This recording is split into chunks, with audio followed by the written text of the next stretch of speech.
Je vous salue au nom de notre Seigneur Jésus-Christ. Et c'est avec joie que je vous retrouve encore aujourd'hui autour de la parole de Dieu. Mais premièrement, confions ce moment au Seigneur. Seigneur Saint-Esprit, je te confie ce moment. Seigneur, donne à chacun la révélation de la parole d'aujourd'hui. Merci de montrer en particulier à tous ceux qui sont seuls et qui n'ont personne pour les soutenir que s'ils ont Jésus, ils ne sont pas seuls. Merci de fortifier la foi de tous tes enfants pour qu'ils puissent recevoir la parole qui va les guérir de toute maladie et les libérer de tout esprit de blocage ou de retard au nom de Jésus-Christ. Amen. Le message que nous diffusons aujourd'hui s'appelle « Je n'ai personne ». Et ce message a été donné en 2013 par le pasteur Jean-Claude lors d'un séminaire à Abidjan. Aujourd'hui, pour faire grandir notre foi et pour nous préparer à recevoir notre guérison ou notre miracle, le pasteur Jean-Claude parle de plusieurs malades dans la Bible qui ont reçu leur guérison. Certains étaient malades depuis très longtemps. Et à la fin de ce message, le pasteur Jean-Claude prie pour deux groupes de personnes. Premièrement, ceux qui attendent depuis très longtemps que Dieu exauce leurs prières.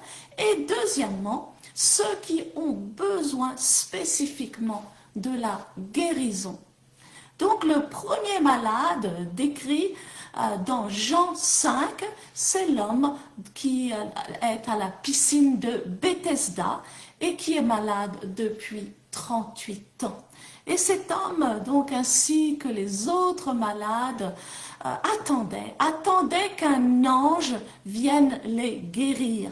Alors que le Seigneur et guérisseur Jésus marchait dans les rues de Jérusalem.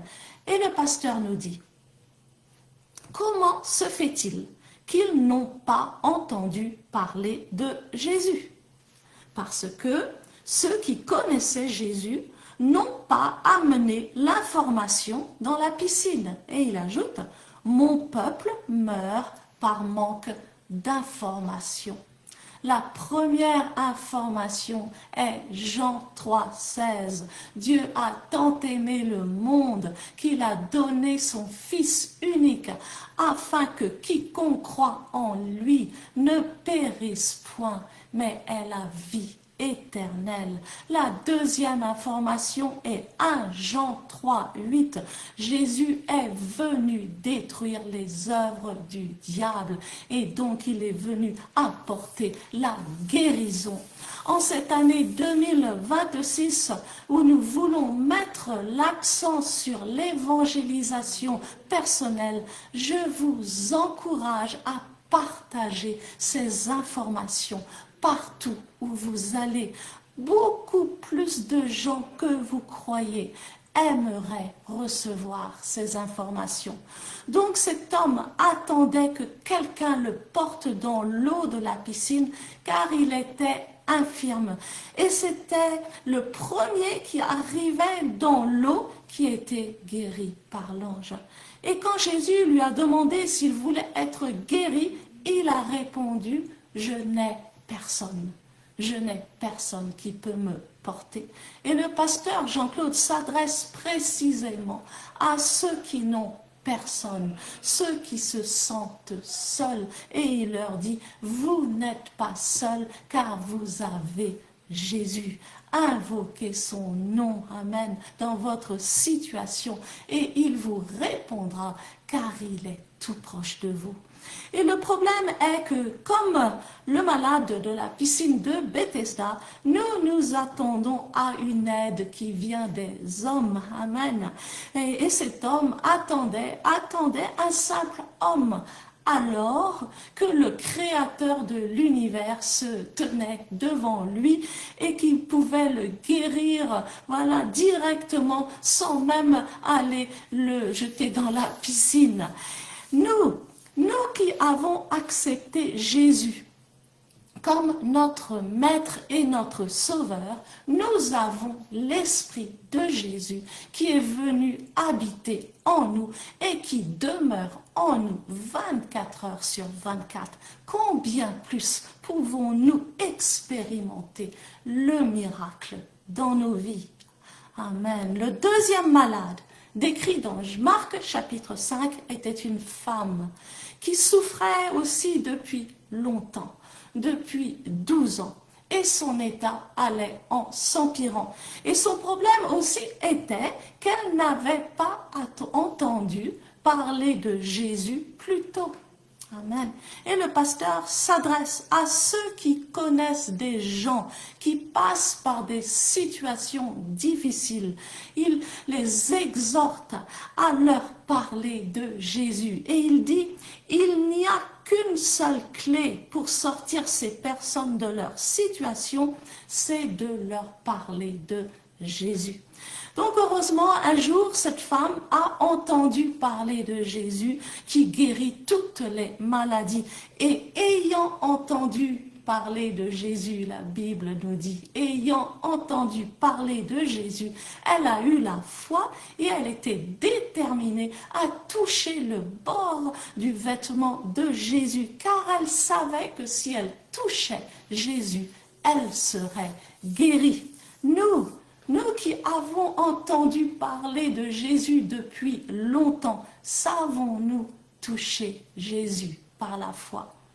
Avons-nous la foi du centenier romain qui croyait que Jésus n'avait pas besoin de venir personnellement pour guérir son serviteur?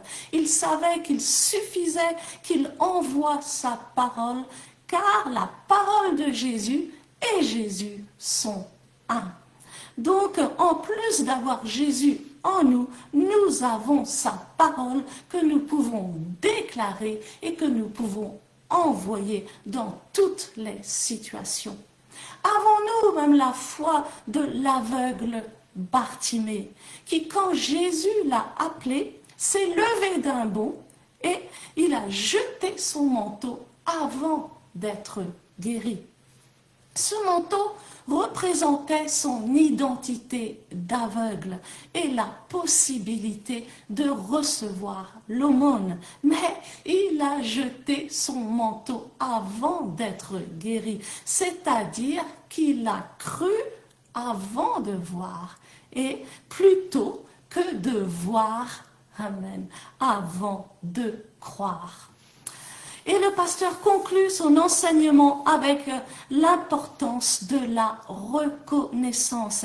Et bien souvent, parce que nous ne sommes pas reconnaissants pour ce que Dieu a déjà fait pour nous, nous empêchons Dieu de nous donner encore plus.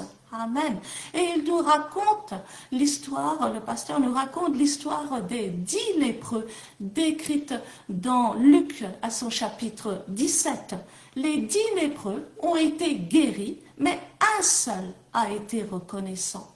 Et il est retourné remercier Jésus pour sa guérison. Et non seulement il a été guéri de la lèpre, mais aussi il a été restauré complètement dans son premier état. C'est-à-dire que rien maintenant montrait qu'il avait eu la lèpre. Et le pasteur Jean-Claude termine avec des prières puissantes que je vous encourage à ne pas rater. Mais avant, j'aimerais vous donner l'opportunité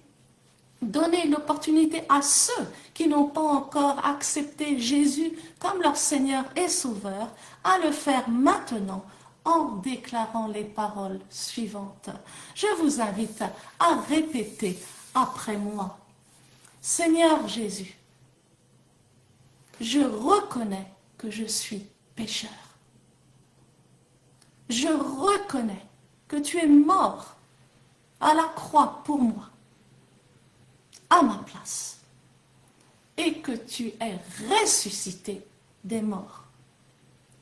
Merci d'avoir pardonné tous mes péchés. Je me repens et je te reçois comme mon maître et mon sauveur. Je renonce à tout autre maître sur ma vie. Et je confesse que ma vie ne m'appartient plus.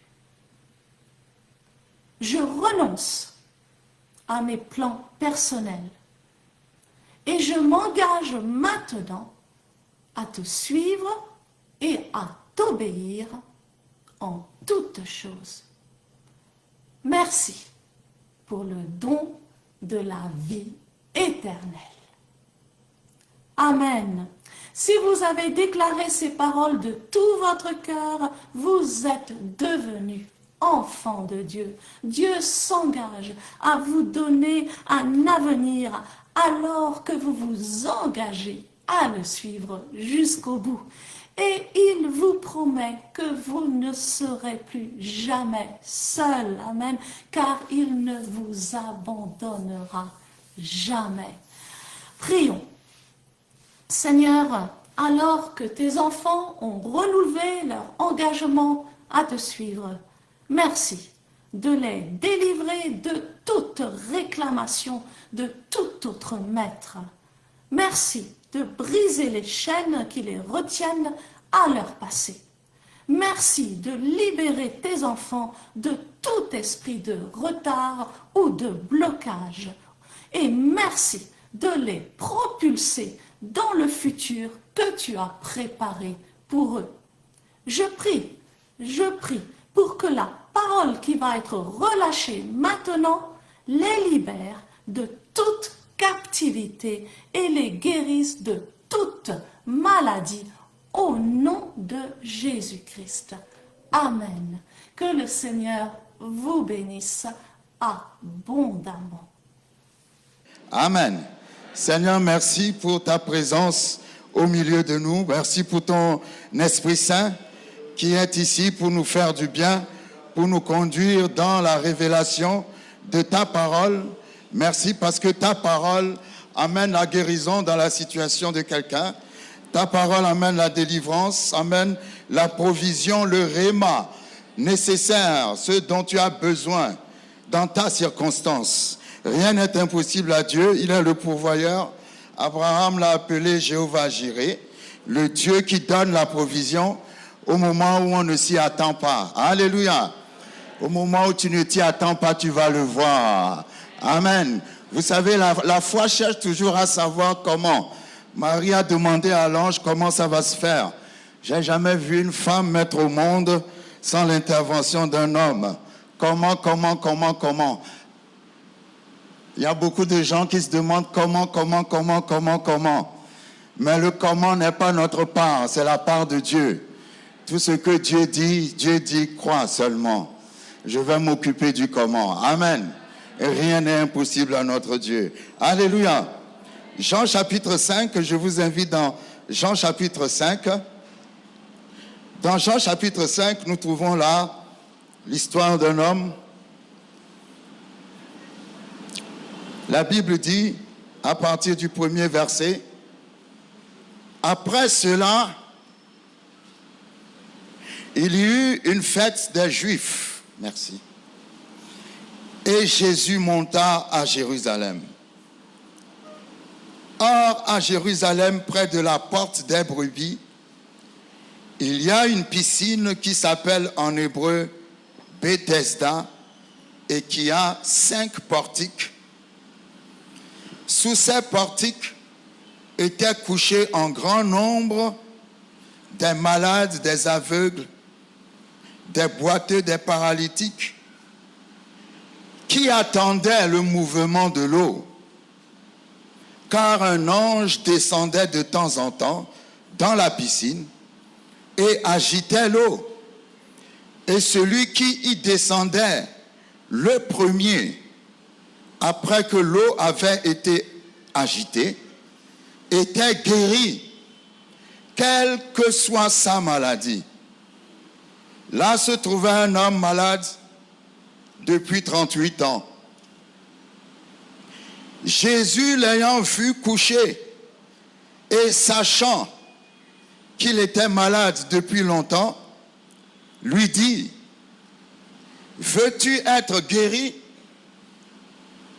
Le malade lui répondit, « Seigneur, je n'ai personne pour me jeter dans la piscine quand l'eau est agitée, et pendant que j'y vais, un autre descend avant moi.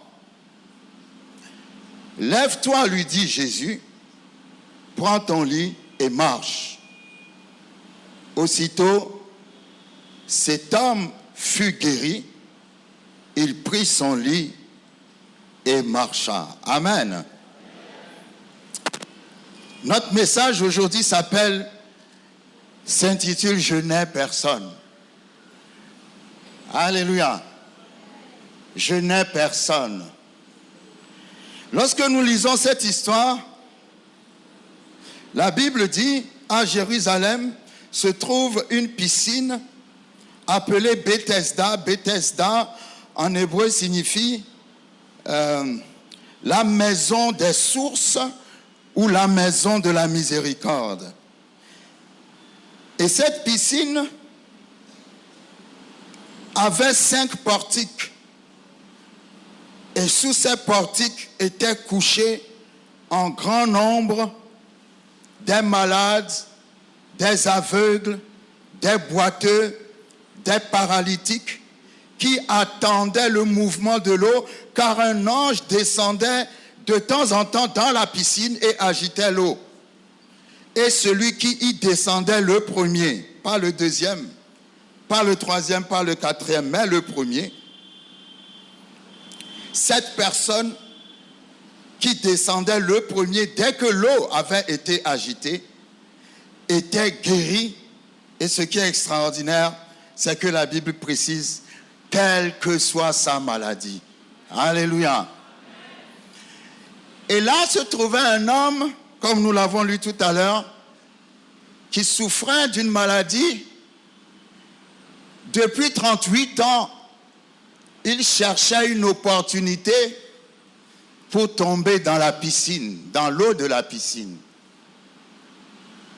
Mais malheureusement pour lui, l'opportunité qu'il cherchait n'arrivait pas. Et il était là, il attendait. Les années passaient et je remarque que 38 ans, cet homme était là avant la naissance de Jésus. Ça, c'est fort, ça. Jésus est né, Jésus a grandi, il a atteint 30 ans, il a fait 3 ans et demi, il a commencé son ministère, il n'avait même pas encore terminé son ministère, mais ce qui est extraordinaire, dramatique et malheureux, c'est qu'il n'a jamais entendu parler de Jésus. Quand je lis cette histoire, ce qui me frappe en premier, c'est tous ces malades qui étaient à côté de la piscine, attendaient un ange et non Jésus. Parce que personne, c'est comme s'il y avait une crise d'évangélisation. Alléluia. Ils n'ont jamais entendu dire que la promesse de Dieu est née. Ils n'ont jamais entendu dire que le Fils de Dieu est arrivé. Ils n'ont jamais entendu dire que Dieu a tant aimé le monde qu'il a envoyé son Fils unique, Jésus-Christ, pour nous délivrer. Ils n'ont jamais entendu dire que le Fils de Dieu a paru pour détruire les œuvres du diable. Ils n'ont jamais entendu parler de Jésus. La seule chose qu'ils connaissaient, c'était un ange. La Bible dit, ils étaient à côté de la piscine et ils attendaient un ange. Ils attendaient que l'ange vienne remuer l'eau. Parce qu'après avoir remué l'eau, le premier malade, pas le deuxième, pas le troisième, mais le premier malade qui tombait dans l'eau était guéri. Première question. Comment se fait-il qu'ils n'ont pas entendu parler de Jésus? Parce que ceux qui connaissaient Jésus n'ont pas emmené l'information là-bas. La Bible dit, mon peuple meurt par manque d'information. Alléluia. Et l'information, c'est l'information de Dieu qui s'appelle l'Évangile. Il y a des gens encore sur cette terre qui attendent autre chose. Ils attendent tout sauf Jésus. Mais nous avons l'information. L'information, c'est que Dieu a tant aimé le monde qu'il a envoyé son Fils. Il a payé le prix pour le péché, les conséquences du péché. Si tu crois en lui, que tu le reçois dans ta vie, tu seras délivré. Maintenant, c'est à nous de porter l'information à ceux qui attendent autre chose à part Jésus. Est-ce que quelqu'un me suit? Cet homme était là 38 ans, c'est long. Tu peux avoir 1 an de retard, 2 ans de retard, mais 38 ans de retard, c'est toute une vie. Alléluia. Pendant 38 ans, il a attendu la mauvaise... Je ne peux pas dire que c'est la mauvaise chose parce que l'ange qui descendait, c'était aussi une action de Dieu. Mais quand on marche avec Dieu, il faut suivre le mouvement de l'esprit. Alléluia. Il ne faut pas rester stocké dans la même chose parce que Dieu est un Dieu qui va de gloire en gloire. La Bible dit, dans l'ancien temps, Dieu a parlé de plusieurs manières à travers les prophètes. Même maintenant, il nous parle comment? À travers le Fils. Ça veut dire que on a quitté le niveau des prophètes pour arriver au niveau du Fils. Et cet homme, depuis 38 ans, était là et attendait que l'ange descende pour pouvoir tomber dans l'eau. Mais le problème qu'il avait, c'est que quand l'ange descend, avant qu'il atteigne la piscine, quelqu'un d'autre tombait dans l'eau avant lui. Or, la guérison était pour le premier qui tombait dans l'eau. Donc, si tu ne te débrouilles pas pour être le premier, quelqu'un d'autre va prendre ta place. Je sais qu'il y a des gens qui, dans la vie, n'arrivent jamais à obtenir leur objectif. À chaque fois que tu dois atteindre ton objectif, quelqu'un d'autre vient prendre ta place. Est-ce que je parle à quelqu'un ce soir? Donc cet homme était découragé parce qu'il était dans une situation. J'aime bien ce qu'il a dit à Jésus. Il a dit à Jésus, je n'ai personne. Je suis sûr que dans cette salle, dans certaines situations, dans plusieurs situations, il y a beaucoup de gens qui diront comme cet homme, je n'ai personne. Mais même si tu n'as personne, je suis venu t'annoncer que tu as Jésus.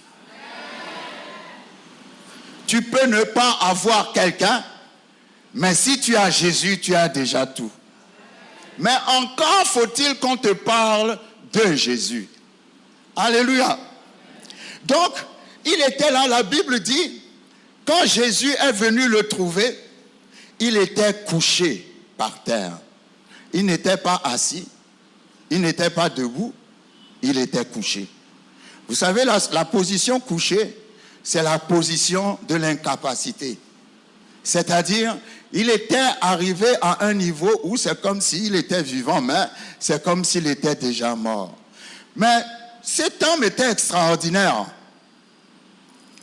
Parce qu'il a quand même gardé son espérance pendant 38 ans.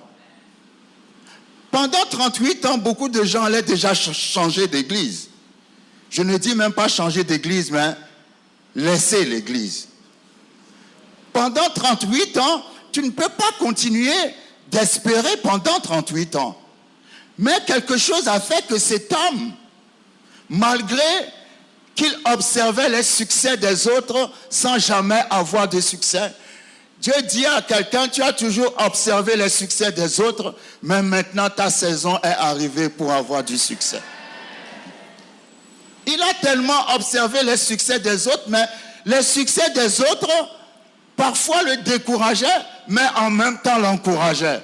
Parce que s'il était là, c'est parce qu'il continuait de se dire, quel que soit ce qui va se passer, moi aussi mon tour arrivera. Mais la crise, c'est toujours la crise d'évangélisation.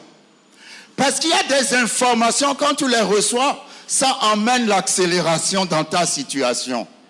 Alléluia. Parce que si on leur avait parlé de Jésus, je pense que la piscine aura été vide. Parce que personne n'attendrait un ange en sachant que celui qui a créé les anges lui-même est arrivé. Je répète, je dis, personne n'attendrait les serviteurs en sachant que le maître lui-même, il est arrivé. J'annonce à quelqu'un que le maître est arrivé. Vous savez, quand Lazare était mort et que Jésus est allé chez les sœurs de Lazare, Marthe et Marie, il a parlé avec Marthe et ensuite Marthe a envoyé une information à Marie. Elle a fait dire à Marie, le maître est ici et il veut te voir. Elle n'a pas dit, un envoyé est ici. Elle n'a pas dit, un serviteur est ici. Elle n'a pas dit, un ami de Dieu est ici. Elle a dit, le maître est ici et il veut te voir. Ça, c'est une parole pour quelqu'un. Le maître est ici et il veut te parler. Parce que là où le maître maîtrise tout. Dans le mot maître, il y a le verbe maîtriser. Aujourd'hui, le maître va maîtriser ce qui te maîtrise. Et parce que le maître était là, Lazare est sorti de la tombe. Les anges sont nos serviteurs. La Bible dit dans Hébreux chapitre 1 que Jésus est supérieur aux anges. Car à quel ange Dieu a-t-il déjà dit, tu es mon fils, je t'ai engendré aujourd'hui. Mais à Jésus, Dieu a dit cela. Jésus est au-dessus des anges. Et la même épître aux Hébreux dit que les anges sont des serviteurs qui sont envoyés pour servir ceux qui ont hérité le salut. Qui sont ceux qui ont hérité le salut? C'est nous les chrétiens qui avons reçu Jésus. Donc, eux, ils attendaient le serviteur. Et le serviteur descendait de temps en temps dans l'eau pendant que le maître était arrivé. Et il n'était pas arrivé de temps en temps, il était arrivé pour établir son royaume pour toujours. La Bible dit, un jour, cet homme, alors qu'il était couché, d'un seul coup, il a vu que Jésus était à côté de lui. Vous savez, Dieu est souverain. Parce que la Bible ne dit pas qui a informé Jésus. La Bible ne dit pas comment Jésus a fait pour savoir que cet homme était là. Mais en même temps, quand nous lisons la parole, lorsque Jésus lui a dit, veux-tu être guéri? Il a dit à Jésus, je n'ai personne. Alléluia. Pour me porter et me jeter dans l'eau quand l'ange descend. Parce que pendant que j'y vais, quelqu'un d'autre descend avant moi. Donc, il avait, quand vous étudiez la manière dont il a parlé, la capacité d'y aller quand même. Puisqu'il dit personne ne peut me porter parce que pendant que j'y vais, donc il pouvait y aller. Je ne sais pas si quelqu'un me suit. Il pouvait y aller, mais il attendait quelqu'un pour le porter. Et ce qui se passait, c'est que quand l'ange descendait, il faisait un effort pour y aller. Je ne sais pas comment il faisait. Certainement, il était paralysé. Peut-être il se traînait, je ne sais pas comment il faisait. Mais il faisait un déplacement. Alléluia. Mais quand il faisait le déplacement et qu'il voyait que quelqu'un était tombé avant lui, au lieu de rester là où il était arrivé dans son déplacement, il était découragé et il revenait encore en arrière. Dis à ton voisin, ne retourne pas en arrière. Vous savez, quand on marche avec Dieu, parfois les choses ne viennent pas d'un seul coup brutalement. Ça peut se passer aussi comme ça. Mais avec Dieu, les choses se font parfois étape par étape. C'est à toi d'avoir la foi pour continuer les différentes étapes de la vie chrétienne jusqu'à ce que tu arrives à la victoire. Mais si à chaque fois que tu fais un petit pas, la victoire ou le succès de ton ami te décourage, au lieu de t'encourager, tu n'iras jamais loin. Pourquoi celui-ci est béni et moi je ne suis pas béni? Pourquoi Dieu a fait ceci à ceci à celle-ci et ne m'a jamais rien fait? Alors tu te décourages. J'ai réfléchi. Si à chaque fois qu'il y allait, comme il disait à Jésus, il restait au niveau où il était arrivé, il allait tomber dans la piscine avant 38 ans. Je répète encore. Parce qu'il ne pouvait pas mettre 38 ans pour atteindre la piscine s'il avait continué à aller de l'avant. Dieu dit à quelqu'un, tu ne dois pas arrêter. Tu veux un grand commerce qui te ramène 1 million par mois et tu commences à être découragé parce que tu as un petit commerce qui te rapporte 100 000 par mois. Mais commence avec les 100 000, ensuite tu vas passer à 150, ensuite 200, ensuite 300 et puis après on va t'inscrire parmi les milliardaires de ton pays. Maintenant toi tu es découragé, tu viens juste de commencer et tu es découragé parce que tu trouves que tes commencements sont trop petits. Mais Dieu dit, continue avec le petit. Parce que pour continuer avec le petit, je suis le Dieu de la multiplication. Si tu continues avec le petit, il y aura une multiplication qui va venir sur le petit. Mais ne retourne pas en arrière. Ne retourne pas en arrière. N'abandonne pas. Alléluia. Mais à chaque fois, cet homme abandonnait. Parce que ce n'est pas possible que tu restes au même endroit pendant 38 ans. C'est que quelque part, tu as laissé tomber. Et vous savez, j'imagine le nombre de malades qu'il y avait dans la piscine. Certainement, pour atteindre la piscine, pour quelqu'un qui doit traîner par terre, peut-être les gens ont craché par terre, peut-être il y avait tellement de saleté par terre, et cet homme ne voulait pas traverser toutes ces saletés pour arriver à l'eau. Mais vous savez, parfois quand on marche avec Jésus, il y a des épreuves qu'on doit accepter. Quand on marche par la foi, tout n'est pas toujours facile. Il y aura des moments difficiles où peut-être on va même mentir sur ton compte, on va inventer des choses pour te salir, mais tu ne dois pas retourner en arrière. Tu dois continuer ta marche de foi. Parce qu'en continuant ta marche de foi, tôt ou tard, tu tomberas dans la piscine, mais je te garantis que ça sera avant 38 ans.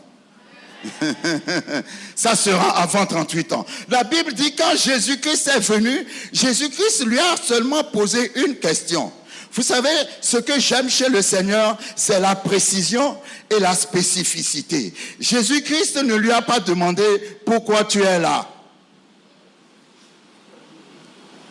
Jésus lui a demandé, veux-tu être guéri? Alléluia. Jésus lui a demandé, veux-tu être guéri? Et il a commencé à expliquer pourquoi il était là. Veux-tu être guéri? Oui. Veux-tu être guéri? Non. Veux-tu être guéri? Tu sais, je n'ai personne. Depuis que je suis ici, quand l'ange descend, personne ne peut me... Veux-tu être guéri? Alléluia. Heureusement que notre Seigneur Jésus a la patience. Amen. Parce que si c'est d'autres personnes, ils n'auraient pas eu le temps d'écouter toutes les phrases. Alléluia. Parfois, il faut être spécifique et saisir l'onction quand ça se présente. Il ne faut pas donner des explications à l'onction. Quand l'onction vient, c'est forcément pour te guérir. Alléluia. Il faut la saisir. Pendant que la parole est prêchée maintenant, que personne ne commence à dire, oui, je n'ai personne pour me porter. Juste saisis la guérison dans le nom de Jésus. Parce que celui qui va te porter, c'est la parole, et la parole est déjà en train d'être prêchée. Alléluia. Donc il a expliqué son cas à Jésus. Et Jésus l'a écouté. Mais la Bible dit, Jésus était arrivé là, dans cet endroit, et sachant, Jean 5, verset 6, Jésus l'ayant vu coucher et sachant qu'il était malade depuis longtemps. Alléluia. Il n'a envoyé personne à Jésus, mais Jésus savait. Il n'a pas donné d'explication à Jésus, mais Jésus savait. Quand Jésus était arrivé, il y avait plusieurs malades, mais Jésus est parti vers lui. Parce que ce qui touchait Jésus, c'est que ça faisait longtemps qu'il était là. Toi, tu crois que ce que tu vis, Jésus ne le sait pas. Mais Jésus sait tout de toi. Tu n'as pas parlé à ton voisin, tu n'as pas parlé à ton cousin, tu n'as pas parlé à ton papa, à ta maman, à tes frères, à tes soeurs. Mais Jésus sait où tu es, ce que tu vis et quel est ton problème. Ça faisait longtemps que cet homme était là. Quand Jésus était arrivé vers lui, cet homme s'attendait à ce que Jésus le porte pour le jeter dans l'eau. Mais le serviteur n'a pas les mêmes performances que le maître. Vous êtes d'accord avec moi? Le maître est différent du serviteur, n'est-ce pas? Le serviteur, pour voir le serviteur, on doit te porter pour jeter dans l'eau, mais avec le maître, ça peut être différent. Ça faisait 38 ans qu'il attendait. Aujourd'hui, la prière va être dirigée vers des gens qui ont un retard. Parce que Dieu est le Dieu de l'accélération. Ça fait longtemps que tu es au même endroit. Et depuis que tu es au même endroit, tu ne bouges pas. Ça fait longtemps que tu es au même endroit, mais dès que le succès commence à venir, il y a quelqu'un qui le prend avant toi. Tout ce que tu fais ne marche pas. C'est un cycle répétitif dans ta vie. Il y a des gens, dans le même mois, chaque année, quelque chose de mauvais doit se passer. Pas dans un mois différent, mais le même mois. Alléluia. Tu as un rêve, tu vois ton rêve, le rêve est à portée de ta main pour être réalisé, mais tu n'arrives pas à le toucher. Tu n'arrives pas à le toucher. Il y avait un homme qui avait la main sèche. Et quand Jésus l'a vu, Jésus a dit, étends ta main. Aujourd'hui, tu vas étendre ta main. Et tu vas toucher ce rêve que tu n'arrives pas à toucher depuis peut-être bientôt 38 ans. Tu vois les gens accomplir leurs projets devant toi, mais quand c'est ton tour, il y a toujours quelqu'un qui tombe dans la piscine avant toi. Mais les choses vont changer. Parce que les choses ont changé. Maintenant, on n'est plus à l'époque, à la dispensation où un ange descend dans l'eau et c'est le premier malade qui est guéri. Non, on est arrivé à la dispensation où l'ange de l'Éternel lui-même, Jésus-Christ de Nazareth, est arrivé. Matthieu chapitre 12 dit, il y avait une grande foule qui suivait Jésus et il guérit tous les malades. Ça, c'est fort, ça. Il n'a pas guéri la moitié des malades. Il n'a pas guéri les 3/4. Il a guéri tous les malades. Est-ce que tu crois que Jésus peut te guérir ce soir? Jésus est supérieur à l'ange. Quand il est arrivé à cet homme a dit, je n'ai personne. Quand tu n'as personne, tu as Jésus. Jésus lui a dit, prends ton lit et marche. Parce que Jésus n'a pas besoin de le porter pour le jeter dans l'eau. Jésus est lui-même l'eau. Tu n'as pas besoin d'aller dans l'eau si l'eau elle-même est venue vers toi. Jésus n'a pas besoin de le porter parce que ce qu'il attendait depuis 39 ans est enfin arrivé. Dieu dit à quelqu'un là que tu entends la parole, ce que tu attends depuis 38 ans est enfin arrivé. Jésus a dit à la Samaritaine, celui que tu attends est en face de toi. C'est pas la peine d'attendre quelque chose qui est déjà arrivé. Ils étaient tous autour de la piscine, cherchant la guérison, alors que la guérison marchait dans les rues de Jérusalem. Que ce qui te voile soit ôté ce soir au nom de Jésus. Je dis que ce qui te voile soit ôté ce soir au nom de Jésus. Quand Jésus lui a dit « Lève-toi », il est passé de la position couchée à la position debout. Est-ce que quelqu'un me suit? Et ce qui est étonnant, c'est que Jésus est rentré dans la piscine de Bethesda juste pour cet homme. Dis à ton voisin, juste pour moi. Alléluia. S'il fallait le porter, traverser les malades, aller jeter dans la piscine, tout ça là c'est trop long. Jésus dit, tu as trop attendu pour que tu attendes encore. Pendant que je te parle, lève-toi et marche. Il y a quelqu'un, ça fait trop longtemps que tu attends, Dieu dit pour toi ça sera différent. La guérison de cet homme a été plus rapide que toutes les autres guérisons. Depuis 38 ans, ce qui lui est arrivé, on n'a jamais vu ça là-bas. Parce que les autres avaient besoin d'une action pour être guéris. Mais lui, dès qu'il a vu Jésus, il était guéri. C'est ce qui va t'arriver dans le nom de Jésus. Ça fait longtemps que ta situation est paralysée. Jésus guérit les paralytiques. Ça fait longtemps que ta situation ne prospère pas. Jésus emmène la prospérité.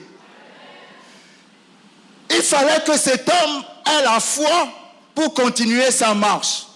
Mais même étant découragé et ayant abandonné, Jésus est venu vers lui. Pourquoi Jésus est venu vers lui?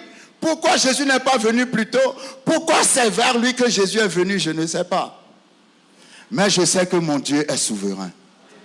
Il fait ce qu'il veut, quand il veut, pour qui il veut et comme il veut. Mais ce soir, au travers de ce que Jésus-Christ a fait sur la croix, si tu as la foi, il peut te faire rattraper 38 ans en un jour.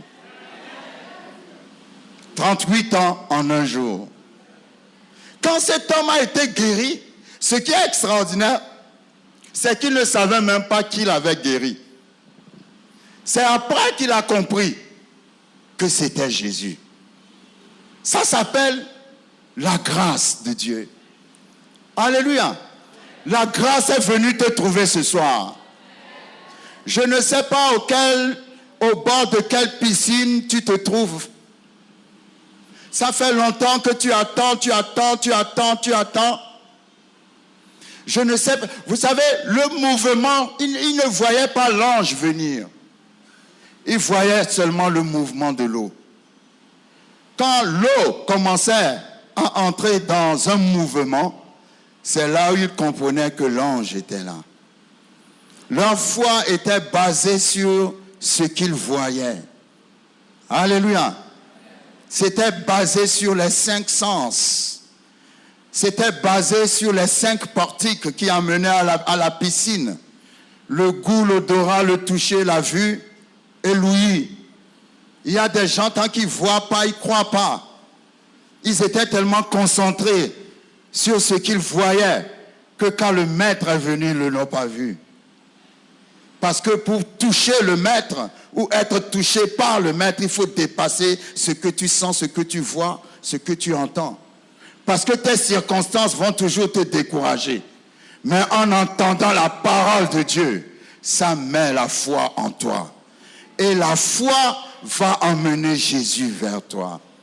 Alléluia. Ils attendaient un ange.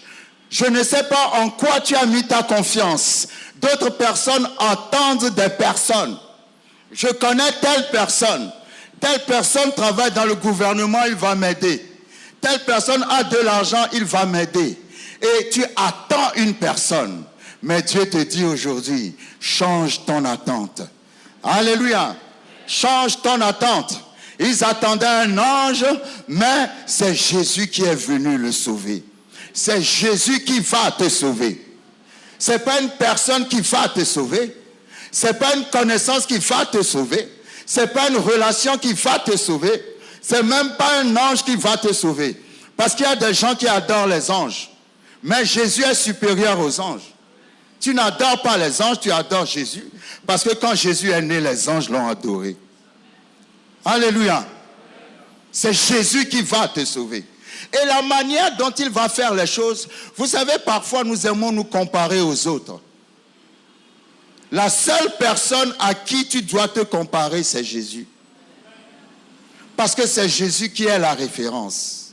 La manière dont il a délivré Pierre, ce n'est pas de la même manière qu'il va te délivrer. Il ne faut pas mettre Dieu dans une boîte d'allumettes. Pour ces gens-là, ils croyaient que pour être guéri, il faut forcément tomber dans l'eau. Ils pensaient que pour être guéri, tant que tu n'es pas tombé dans l'eau, tu ne peux pas l'être. Il y a quelqu'un qui voit ça sortir uniquement d'une seule façon, d'une seule manière. Mais Dieu va te sortir différemment de ta situation. Juste fais confiance à Jésus. Tu fais confiance à Jésus. Vous savez, s'il ne s'attendait pas à un ange, il n'allait pas attendre longtemps. Il avait attendu longtemps, numéro 1, parce qu'il n'avait jamais entendu l'évangile. Parce que s'ils s'étaient mis à prier, à invoquer Jésus, Jésus allait venir beaucoup plus tôt. Mais là, c'est quand même une miséricorde extraordinaire que Jésus a manifestée. Parce qu'il est venu de lui-même. Alléluia. Mais il peut venir beaucoup plus tôt. Si tu l'attends et si tu l'invoques. La Bible dit, invoque-moi et je te répondrai. Alléluia. Il n'a pas dit, attends-moi, je te répondrai. Il a dit, invoque-moi, je te répondrai.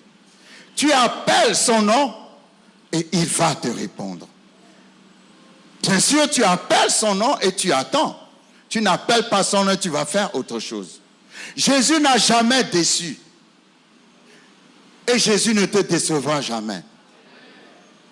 Quand Jésus guérit, il guérit en sorte que tout ce que tu as perdu, tu le retrouves. Quand il a guéri, Marc chapitre 5 nous parle d'une femme qui souffrait d'une perte de sang depuis 12 ans. Pourquoi sa maladie a duré si longtemps? Parce qu'elle n'a jamais entendu parler de Jésus. Le problème, c'est l'évangélisation.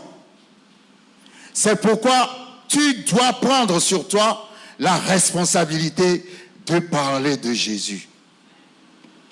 La Bible dit, cette femme avait dépensé tout ce qu'elle avait. Elle avait rencontré tous les médecins. Mais la Bible dit, son état s'empirait entre les mains des médecins. Son état ne s'empirait pas de lui-même, mais son état s'empirait à cause des médecins.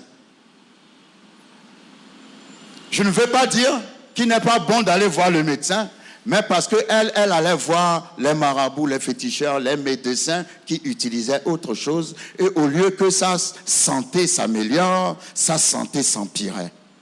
Si vous êtes dérangé par un démon, vous allez voir les féticheurs, vous repartez avec plus de démons.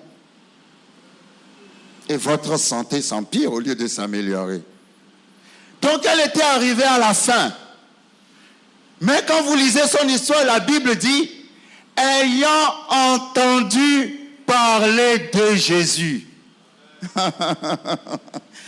Ah, il n'y a qu'une seule clé pour sortir cette personne de sa situation. C'est de lui parler de Jésus. La Bible dit, ayant entendu parler de Jésus, elle a décidé dans son cœur.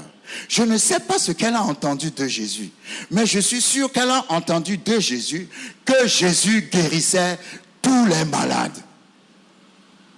Alors quand elle a entendu cela, automatiquement elle s'est dit, si je le touche, je serai guéri. Elle n'avait aucun doute sur sa guérison. Son problème, ce n'était pas la guérison. Son problème, c'est comment le toucher. Est-ce que quelqu'un me suit? Et la Bible dit, parce qu'à cause de sa maladie, en sortant de chez elle, elle devait crier dans la rue, impur, impur, impur. Parce que le sang qui coulait la rendait impure selon la loi de Moïse. Elle n'avait pas le droit de sortir. Mais ce que la loi t'empêche d'avoir, la foi peut te permettre de l'avoir. Parce que la foi est supérieure à la loi. Elle a dit, je n'ai pas le droit de sortir, mais parce que j'ai la foi, je vais quand même sortir. Jésus ne se déplace pas seul. Quand Jésus se déplace, il se déplace avec une foule autour de lui. Mais la foule n'a pas arrêté sa foi. La foule, c'est le cousin, la cousine, c'est l'ami, les gens qui sont autour de toi et qui te disent tu perds ton temps avec Jésus. C'est ça la foule. Parce que la foule n'a pas de foi. La foule est juste là pour voir. La foule suit les miracles. Alléluia. Mais elle ne s'est pas laissée arrêter par la foule. Comme elle était arrivée et qu'elle ne pouvait pas toucher Jésus facilement et directement, qu'est-ce qui s'est passé? Elle s'est mise par terre. Sur le chemin de la gloire, il y a un moment où tu dois aller par terre. Sur le chemin de la gloire, il y a un moment où tu dois aller par terre. Elle s'est mise par terre. Elle s'est faufilée entre les pieds des gens qui entouraient Jésus. Et je suis sûr qu'on a dû la piétiner bien bon. Alléluia. Mais son problème, c'était pas le fait qu'elle était par terre. Son problème, c'était pas le fait qu'elle était piétinée. Tout ce qu'elle cherchait, c'était de toucher Jésus. La foi ne regarde pas les circonstances. La foi regarde Jésus. Et si tu regardes Jésus, tu ne vois pas les circonstances. Je répète. Si tu regardes Jésus, tu ne vois pas les circonstances. Après avoir obtenu ton miracle, tu vas te dire, mais comment j'ai fait même pour traverser tout ça? C'est simple, c'est parce que tu regardais Jésus. La Bible dit, quand elle a touché Jésus, il y a une force qui est sortie de Jésus. Et Jésus a demandé qui m'a touché. Et les disciples ont dit, mais tout le monde te touche. Mais cette femme était différente de la foule. Elle était venue avec la foi. Je ne sais pas comment tu es venu ce soir. Es-tu venu avec la foi ou es-tu venu parce que tu n'as pas un programme intéressant à la maison? Cette femme était partie avec la détermination qu'en touchant Jésus, elle sera guérie. Et quand elle a touché Jésus, elle a été guérie. Alléluia. Jésus a dit, qui m'a touché? Parce qu'elle a touché Jésus, certainement dans le dos. Alléluia. Et Jésus a dit, non, tu ne me connaîtrais pas de dos, il faut que tu me connaisses face à face. Qui m'a touché? Je veux que tu viennes devant ma face. Je suis venu pour que le monde connaisse ma face. Alléluia. Je ne suis pas venu pour cacher ma face. Qui m'a touché? Et quand elle est venue devant la face de Jésus, Jésus l'a appelée ma fille. Devant sa face, tu deviens son fils, tu deviens sa fille. Quand tu le rencontres personnellement, tu deviens son fils ou sa fille. Et Jésus lui a dit, ta foi t'a sauvé. Le mot grec traduit sauvé par refait tout entier. C'est-à-dire, ta foi t'a refaite tout entière. Ça veut dire quoi pour cette femme? Comme elle a perdu beaucoup d'argent, elle va retrouver son argent. Comme elle a perdu beaucoup de sang, elle va retrouver sa santé. Comme elle a perdu beaucoup de choses, tout ce qu'elle a perdu. C'est-à-dire, tu n'es pas seulement guéri, mais tu es refait tout ce que tu as perdu, non seulement tu es guéri, mais je vais te ramener dans ton premier état.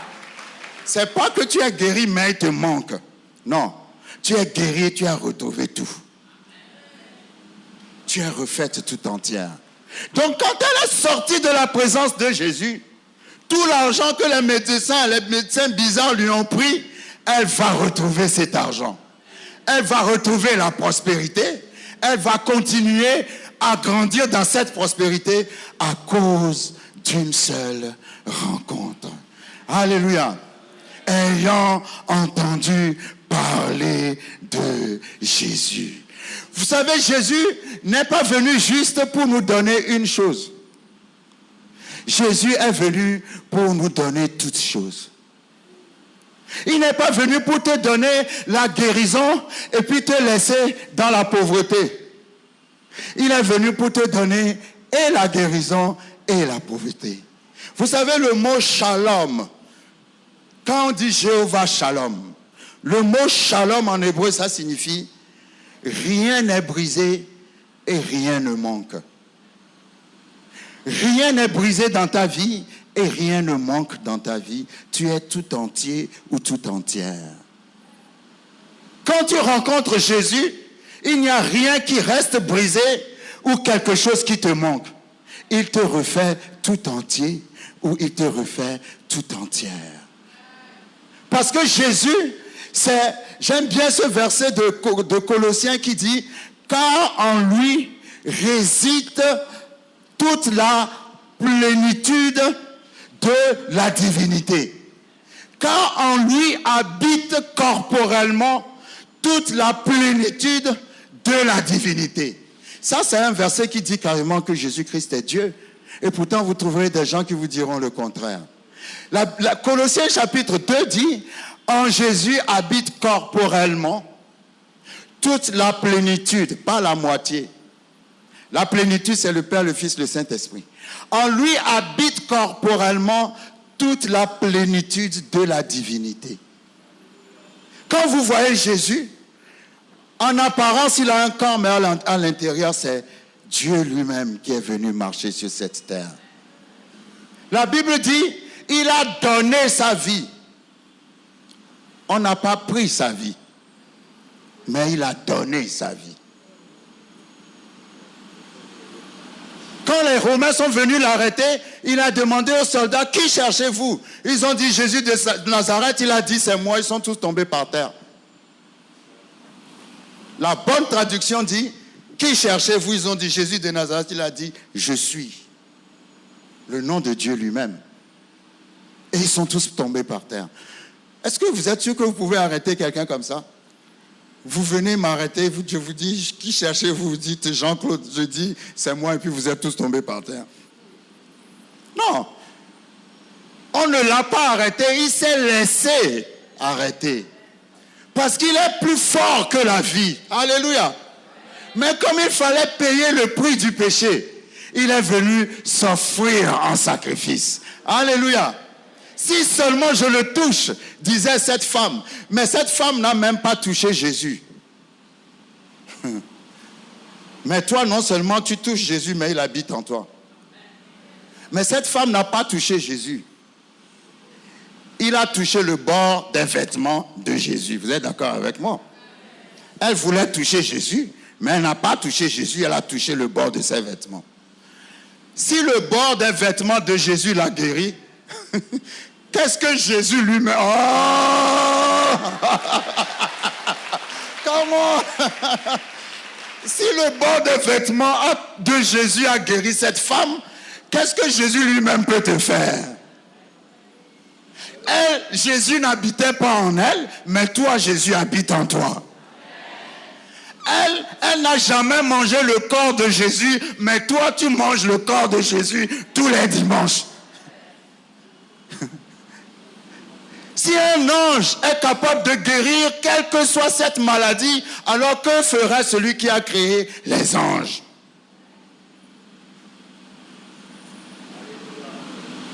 Jésus t'aime. Je dis Jésus t'aime. Je dis Jésus t'aime. Je dis encore Jésus t'aime. Ah, si le vêtement de Jésus l'a guéri, donc toi tu es au-delà de la guérison. Parce que tu n'as pas le vêtement de Jésus, tu as Jésus lui-même en toi, tu as son esprit en toi, et tu manges son corps et tu bois son sang tous les dimanches. Tu es au-delà de la guérison. Tu ne cherches pas la guérison, tu es au-delà de la guérison. Que cela élève la foi de quelqu'un.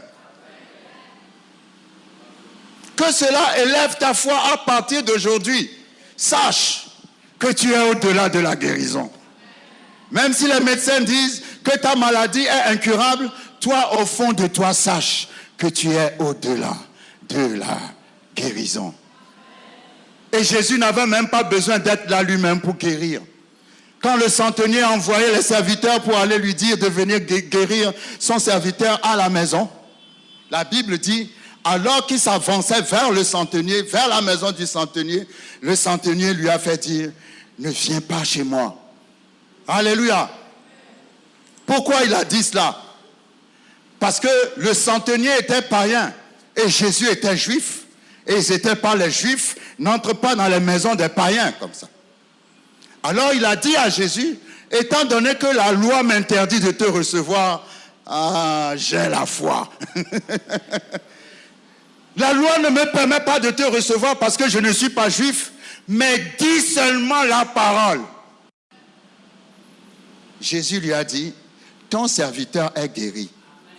Avant qu'il rentre à la maison, on a envoyé des gens pour venir dire que le serviteur était guéri. Jésus n'a même pas vu le malade, mais le malade était guéri. Ah, il y en a une qui a touché ses vêtements et elle était guérie. Et il y en a d'autres, ils n'ont même pas vu Jésus, mais ils ont reçu la guérison. Parce que Jésus a parlé. Et sa parole a été prise par le Saint-Esprit qui est parti le manifester dans la situation de la personne qui en a besoin. Alléluia. Les 10 lépreux ont rencontré Jésus. Jésus leur a dit, comme le dit la loi de Moïse, allez trouver le sacrificateur qui va vous guérir de votre lèpre. Alors que tu n'as pas le droit de voir le sacrificateur si tu n'as pas été guéri. C'est comme si Jésus les envoyait à la mort. Mais ils ont eu foi dans la parole que Jésus leur a dit, dites, allez voir le sacrificateur. Jésus lui-même était et est toujours le souverain sacrificateur. Et alors qu'ils étaient en route pour aller voir le sacrificateur, ils ont vu d'un seul coup qu'ils étaient guéris. Parce que tu n'as pas besoin de voir le sacrificateur si tu as déjà vu le souverain. Oh. Tu n'as pas besoin de voir le sacrificateur si tu as déjà vu le chef des sacrificateurs. Et la Bible dit, sur les 10 lépreux, il y en a un qui est revenu. Et celui-là n'est même pas juif. Jésus a dit, mais où sont les 9 autres? Et il a dit à celui qui est revenu, ta foi t'a sauvé. Qui est encore traduit selon le grec, ta foi t'a refait tout entier. Il y a quelqu'un qui va partir d'ici ce soir, non pas seulement avec la guérison, mais avec l'argent qui va revenir sur ton compte, avec la réconciliation dans ta famille, avec ton entreprise qui va se relever. Oh, come on! C'est un paquet que Jésus veut te donner. Alléluia! Il lui a dit, ta foi t'a refait. Si vous avez déjà vu des lépreux guéris, si vous voyez les lépreux qui ont été guéris, soit le doigt manque, soit les oreilles manquent, soit le nez manque, soit la bouche manque, mais il est guéri, mais tu vois celui-là, là, il a eu la lèpre. Mais celui qui est revenu, Jésus lui a dit, ta foi t'a refait tout entier. À l'instant, tout ce qu'il a perdu a repoussé. Ah, quelqu'un ne me suit pas. Si tu avais perdu le doigt repoussé. S'il avait perdu les oreilles ont repoussé. En sorte que ce lépreux-là, quand tu le vois, tu ne peux jamais savoir qu'il a eu la lèpre. Refais tout entier. Jésus ne veut pas te guérir seulement.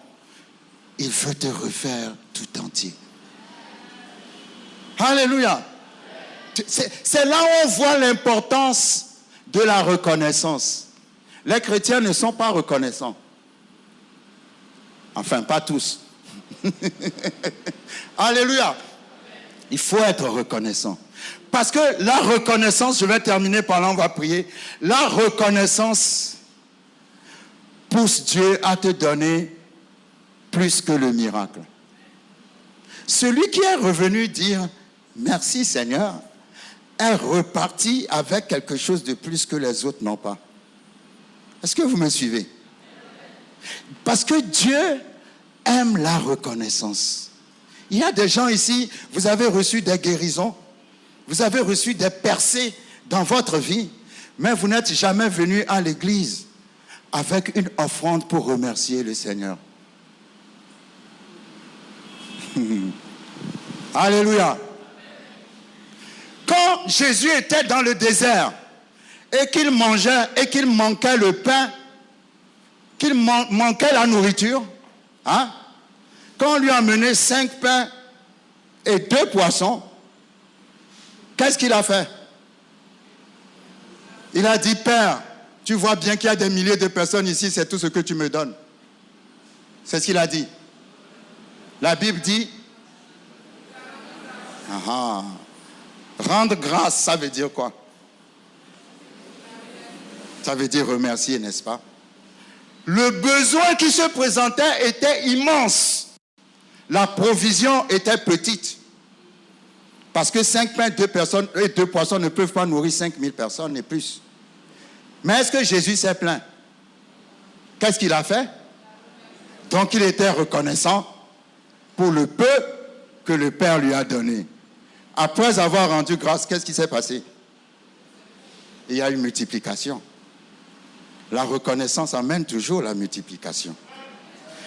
Vous savez, quand l'ange de l'Éternel était venu trouver Gédéon, dans le livre de Juges, il a dit à Gédéon d'aller délivrer Israël. Gédéon ne voulait pas, parce qu'il était peureux. Il ne croyait pas que Dieu pouvait l'aider à le faire. L'ange de l'Éternel a exhorté pendant longtemps. Et après maintenant, après avoir reçu l'assurance de partir dans la mission que l'ange était venu lui donner, qu'est-ce qu'il a dit à l'ange? Il a dit à l'ange, ne pars pas, parce que je veux te faire une offrande. L'ange ne lui a pas demandé d'offrande. L'ange est venu lui demander d'aller accomplir une mission. Point. Et quand l'ange partait, Gédéon a dit à l'ange, ne pars pas. Je veux te faire une offrande. Et Gédéon, Juge chapitre 6, je crois, vous lirez, la Bible dit que l'ange a attendu. C'est-à-dire, l'ange a pris une chaise, ou bien je ne sais pas, il s'est assis, et il a attendu. Gédéon est parti préparer à la maison. Peut-être, je ne sais pas, peut-être là qu'il préparait du kédjenou, ou bien je ne sais pas ce qu'il a préparé pour l'ange. L'ange a entendu et la Bible dit, il est venu avec l'offrande. Et l'ange a touché l'offrande et il y a eu de la fumée. Et maintenant, l'ange lui a dit, n'aie pas peur, Gédéon, je suis Jéhovah Shalom. L'ange n'a pas dit ça avant l'offrande. L'ange a dit ça après l'offrande. C'était une offrande de reconnaissance. Est-ce que vous me suivez? Même si tu n'as pas la guérison maintenant par la foi, tu peux faire une offrande de reconnaissance à ton église. C'est un acte de foi. Alléluia. Quand Jésus a dit à Bartimée, viens, la Bible dit, Bartimée a jeté son manteau. Vous lirez le texte. Or, le manteau à l'époque correspond à la canne blanche que les aveugles utilisent aujourd'hui. En leur temps, ce n'était pas une canne blanche, les aveugles avaient un manteau. Mais quand Jésus s'est arrêté et il a dit, viens, ses yeux ne se sont pas encore ouverts, mais il avait jeté son manteau. Oh, quelqu'un ne me suit pas. Il n'a pas vu avant de croire, il a cru.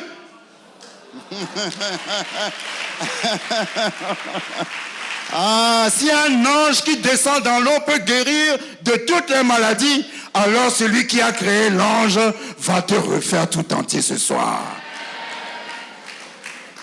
Celui qui a créé l'ange est là ce soir. Son nom est Jésus-Christ de Nazareth. Il est le même hier, aujourd'hui et éternellement. Je vais prier pour deux catégories de personnes. Tu as 38 ans de retard dans ta vie, mais tu peux rattraper 38 ans en moins de 24 heures. Parce que Dieu n'a pas besoin de 38 ans pour réparer une erreur ou pour réparer un problème de 38 ans. Alléluia. Ça fait longtemps que tu es dans une situation. Ta situation ne change jamais. Tu as commencé avec les gens.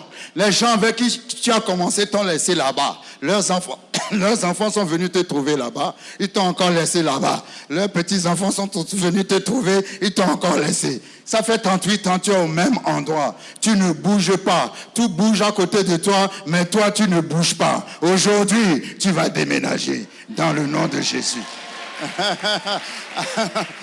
Tu as toujours des rêves, mais ça se passe comme une fausse couche.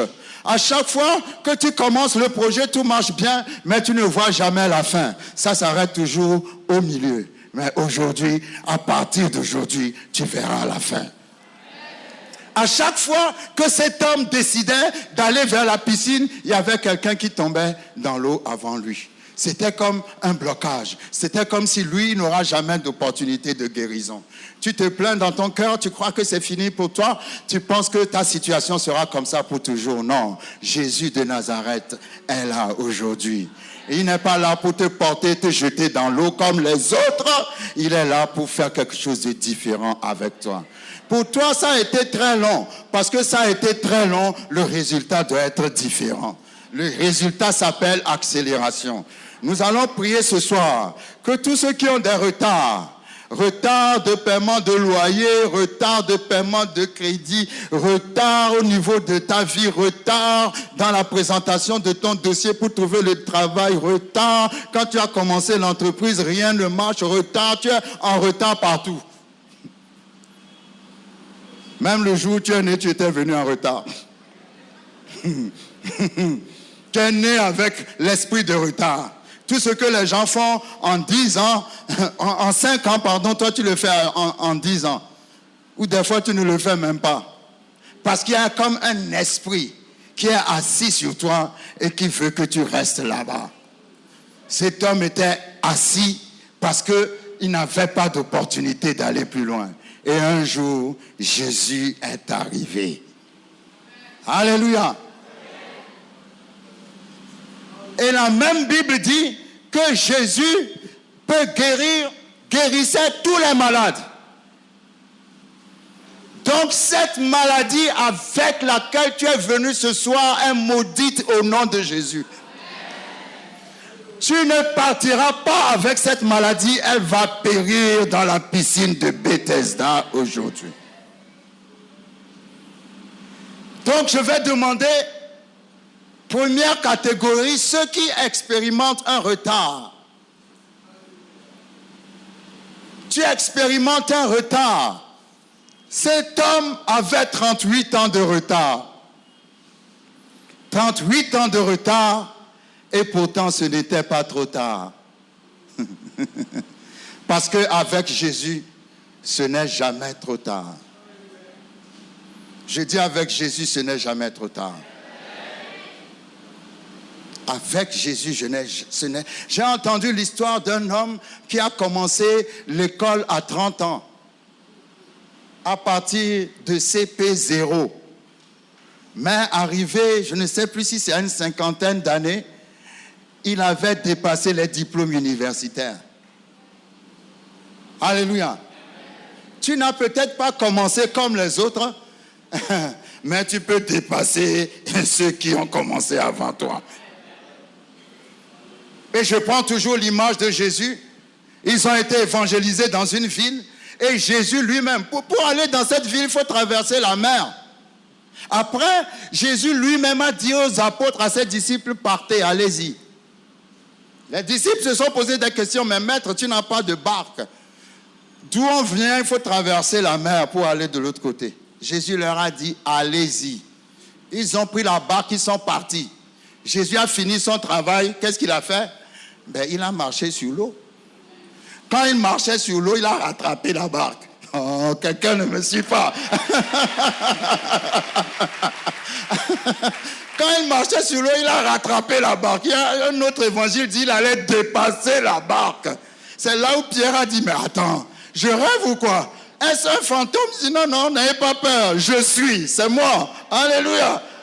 Donc tu peux marcher sur l'eau et rattraper le retard. Ah, il y a une accélération qui va s'opérer dans ta vie. Ils sont partis avec toi, mais tu vas les dépasser. Parce que tu marches avec Jésus. Ça devient surnaturel. Ça devient surnaturel. Dieu peut le faire. Je dis Dieu peut le faire. Si tu expérimentes des retards, lève-toi à ta place. Reste à ta place, lève-toi. N'aie pas peur, n'aie pas honte, il n'y a pas de peur, il n'y a pas de honte, on a tous des problèmes, on a tous besoin de Jésus. Ah, Seigneur. Ah, vous tous, vous expérimentez des retards. Alléluia. Dieu est fidèle. Dieu est fidèle, Dieu est fidèle, Dieu est fidèle. Dieu est fidèle. Dieu est fidèle. Dieu est fidèle. Parfois, les hommes disent que tu es en retard. Mais Dieu ne te voit pas en retard. Quand Élisabeth et Zacharie étaient jeunes, ils avaient prié pour avoir un enfant. Mais ils n'ont pas eu d'enfant. Quand ils étaient bien vieux et que Zacharie avait oublié qu'il avait prié pour avoir un enfant, la Bible dit, alors qu'il travaillait à l'autel. Ça veut dire que même qu'il n'a pas eu d'enfant, il n'a pas abandonné Dieu. Il a continué de travailler à l'autel. Est-ce que vous me suivez? Alors un ange est apparu. Et un ange lui a dit, ta prière a été exaucée. Zacharie lui-même avait oublié sa prière. Parce que c'est quand il était jeune, maintenant il est vieux, il n'a plus prié pour avoir d'enfants. Il y a des prières ici qui ont déjà été exaucées. Attends seulement le temps de la manifestation. Mais parfois c'est long, parce que Dieu fait ces choses prophétiquement. Jean-Baptiste ne pouvait pas naître des années avant. Dans le calcul de Dieu, il fallait qu'il naisse juste 6 mois avant le Seigneur, parce que c'est lui qui doit annoncer le Seigneur. Ton retard est un retard naturellement parlant, mais prophétiquement parlant, il y a un temps fixé pour toi. Alléluia. Il y a un temps fixé pour toi. Il y a un temps fixé pour toi. Il y a un temps fixé pour toi. Pour certaines personnes, le bonheur vient le matin. Pour d'autres, ça vient à midi. Pour d'autres, l'après-midi. Et pour d'autres, le soir. Mais aussi longtemps que tu as la foi, comme cet homme, Jésus finira par venir. Il sait ce qu'il fait. Il sait ce qu'il fait. Seigneur, je te rends grâce. Au moment où Zacharie pensait que tu l'avais oublié, Au moment où Zacharie pensait que c'était trop tard, alors tu es arrivé, tu lui as dit, Zacharie, ta prière a été exaucée. Tu auras un enfant. Seigneur, je te présente chaque personne ici présente, y compris le prédicateur lui-même. Toi qui es le Dieu d'accélération. En un seul jour, tu as fait d'un prisonnier Joseph le premier ministre d'Égypte. Il n'y a pas eu de temps qui est passé. La Bible dit qu'il a changé ses vêtements de prisonnier et il a rentré dans les vêtements de premier ministre. Ça s'est fait immédiatement. Tu connais le retard de tes enfants. Retard au niveau du mariage. Retard au niveau du travail. Retard au niveau des finances. Retard au niveau de ta santé. Retard. Tu connais dans quel domaine tu expérimentes le retard. Cet homme avait 38 ans de retard sur la piscine. Mais ce jour-là, Jésus est arrivé. Jésus ne l'a pas mis dans la piscine, mais pour lui, ça a été différent. Seigneur, merci parce que pour tous ceux qui sont en retard, ça sera différent. Ça sera surnaturel. Comme tu as marché sur la mer, tu étais arrivé à dépasser la barque. Ainsi, nous dépasserons les barques. Seigneur, merci parce que tu es le Dieu qui accélère. Tu accélères la bénédiction. Tu es le Dieu de l'accélération. En une seule nuit, tu as fait fleurir le bâton d'Aaron. Le bâton d'Aaron n'était pas planté. Le bâton d'Aaron était placé devant toi. Et pendant la nuit, un simple bâton, en une seule nuit, a porté des fruits, a porté des feuilles, a porté des fleurs. Parce que Dieu est le Dieu de l'accélération. Ah, cette nuit, dans le nom de Jésus, l'onction d'accélération va s'opérer dans ta vie. Ah, cette nuit, quelque chose va se passer dans ta vie. Quelque chose va se passer dans ta vie.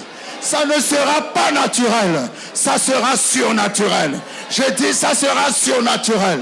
Et les gens seront étonnés. Ils verront que ce n'est pas un homme qui l'a fait, mais ils verront que c'est Jésus qui l'a fait. Seigneur, merci. Je brise, Seigneur, au nom de Jésus, tout ce qui lie tes enfants. Et ils sont restés au même endroit. Dans le nom de Jésus, je brise la corde. Je brise le lien. Je brise la chaîne. Au nom puissant de Jésus, je parle aux démons de famille qui lient les enfants. Et à cause des alliances démoniaques, ne veulent pas vous laisser partir. Au nom de Jésus, sortez maintenant. Sortez maintenant. Sortez maintenant. Sortez maintenant. Sortez maintenant. Sortez maintenant. Sortez maintenant. Sortez maintenant. Les chaînes sont brisées. Les chaînes tombent. Les liens sont brisés. Les liens tombent. Dans le nom de Jésus. Dans le nom de Jésus. Je détrône au nom de Jésus l'esprit mauvais qui a mis son trône dans ta vie. Je le détrône ce soir. Je le détrône ce soir. Je le détrône ce soir. Tu vas conquérir des territoires nouveaux. Tu vas conquérir des espaces nouveaux. Tu vas conquérir des succès nouveaux. Tu vas conquérir des victoires nouvelles. Ce que tu n'as jamais fait encore, tu vas le faire maintenant. Parce que les liens sont cassés. Les liens sont cassés. Libération. Je dis libération. Je dis libération. Que les démons qui possèdent sortent maintenant. Dans le nom de Jésus. Dans le nom de Jésus. Dans le nom de Jésus. Dans le nom de Jésus. La Bible parle de l'anneau qui était attaché. Dans un village, entre Bethphage et une autre ville. La Bible dit quand Jésus approchait de la ville, il a dit à ses disciples, allez dans ce village, vous verrez un anneau attaché. Détachez-le et amenez-le-moi. Si les maîtres de l'anneau vous demandent, Pourquoi vous le détachez? Dites, c'est parce que le Seigneur en a besoin.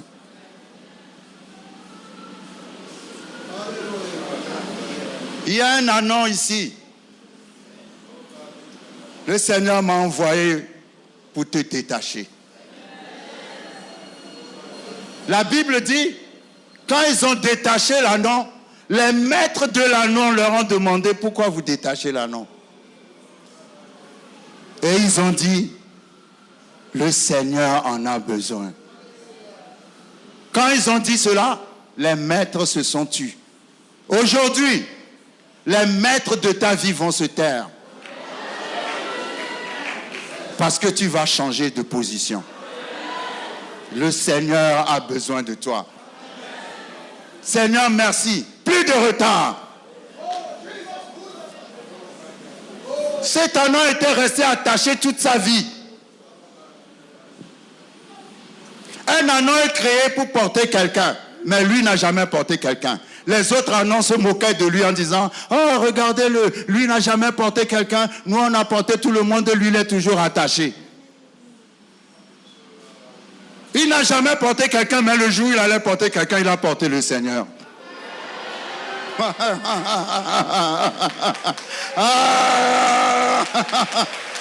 Tu vas porter le rang. Je dis pour toi, ça sera différent. Je dis pour toi, ça sera différent. Les autres n'ont jamais porté le Seigneur, mais toi, tu porteras lié pendant des siècles, mais tu porteras le Seigneur. On t'a lié par le Seigneur. Ce que toi, tu feras, les autres ne l'ont jamais fait. Aujourd'hui est ton jour. Plus de retard dans ta vie. Et la Bible dit, cet anon n'a même pas marché dans la poussière. Parce que les gens étalaient leurs habits, leurs vêtements sur son chemin. Ceux qui se sont moqués de lui marchaient dans la poussière. Mais lui, quand son temps est arrivé, il a porté le Seigneur et il a marché sur des vêtements. Il n'a pas marché dans la poussière. Dieu dit, je te détache aujourd'hui. Pour toi, ça sera différent. Tu ne souffriras pas comme les autres ont souffert. Tu n'attendras plus comme les autres ont attendu. Tu ne pleureras plus comme les autres ont pleuré. Pour toi, ça sera différent. Seigneur, merci parce que je vois la percée. Tu es le Seigneur des percées. Le Seigneur qui brise les barrières. Le Seigneur qui détruit les chaînes. Le Seigneur qui chasse les démons. Tout démon de captivité. Tu lâches maintenant au nom de Jésus. Je dis, tu lâches maintenant au nom de Jésus. Tu lâches maintenant au nom de Jésus. Tu lâches au nom de Jésus. Tu lâches au nom de Jésus. Tu n'as plus d'autorité. Tu n'as plus de puissance. Tu n'as plus d'influence. Je te détrône ce soir. Dans le nom puissant de Jésus. Parce que le Seigneur a besoin de ses enfants. Le Seigneur a besoin de ses enfants. Seigneur, merci pour un miracle. Merci pour des miracles dans la vie de tes enfants. Une situation qui a duré trop longtemps et qui miraculeusement change radicalement. Une situation qui a duré trop longtemps et qui d'un seul coup change. Toi-même, tu ne comprends pas comment ça a changé. Cet homme qui attendait depuis 38 ans ne comprenait pas comment Jésus est arrivé. Mais Jésus est arrivé. Tu es l'Éternel qui guérit. La Bible dit qu'il y avait une grande foule autour de Jésus.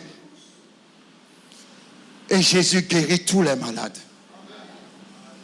Il n'a pas guéri quelques malades. Il n'a pas guéri certains malades. Il a guéri tous les malades. Ah Seigneur, je ne sais pas combien de maladies il y a dans cette salle ce soir. Mais ma Bible dit que tu as guéri tous les malades. Quel que soit le nom de cette maladie, quel que soit le rapport des médecins sur cette maladie, le rapport de Dieu est plus puissant. Le rapport de Dieu dit par les meurtrissures de Jésus, tu as été guéri.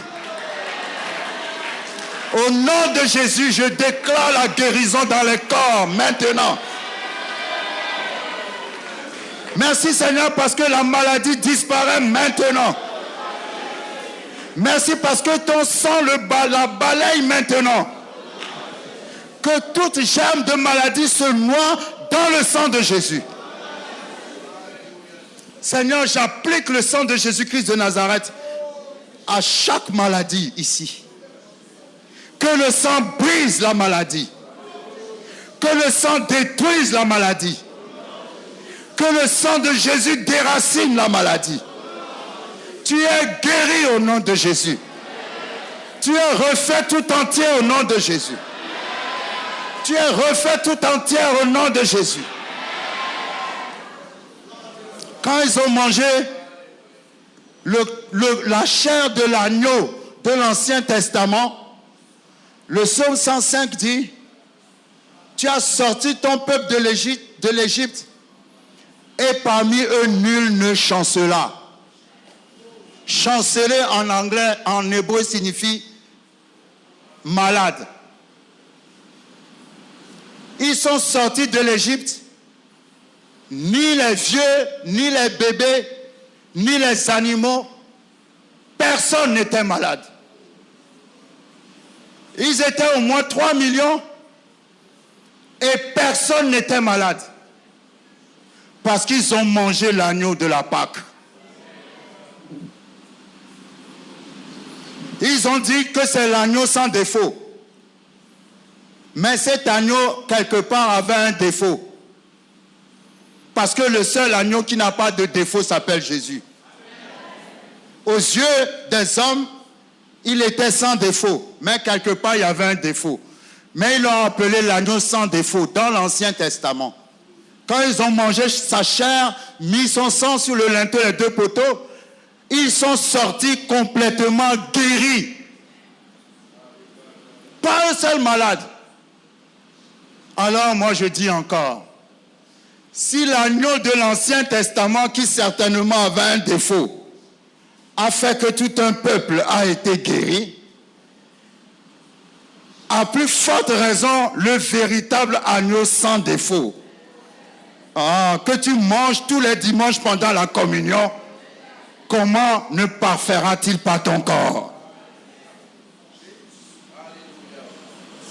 L'agneau de l'Ancien Testament les a guéris.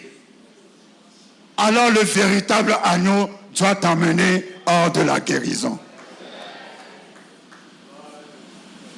Seigneur, je te rends grâce pour ce que tu as fait pour nous. C'est plus grand que tout ce que tu as fait dans l'Ancien Testament. Parce que la Bible dit que la nouvelle alliance est de loin supérieure et meilleure. S'ils ont expérimenté la guérison dans l'Ancien Testament, à combien plus forte raison dans le Nouveau Testament? Au nom de ce que Jésus-Christ a fait sur la croix de Golgotha, au nom des blessures qu'il a reçues sur son corps, au nom du sang qu'il a versé sur la croix du Golgotha, je te déclare guéri ce soir. Je te déclare guéri ce soir. Je te déclare guéri ce soir. Au nom puissant de Jésus-Christ de Nazareth. Amen. Que le Seigneur vous bénisse. Merci, Seigneur. Merci.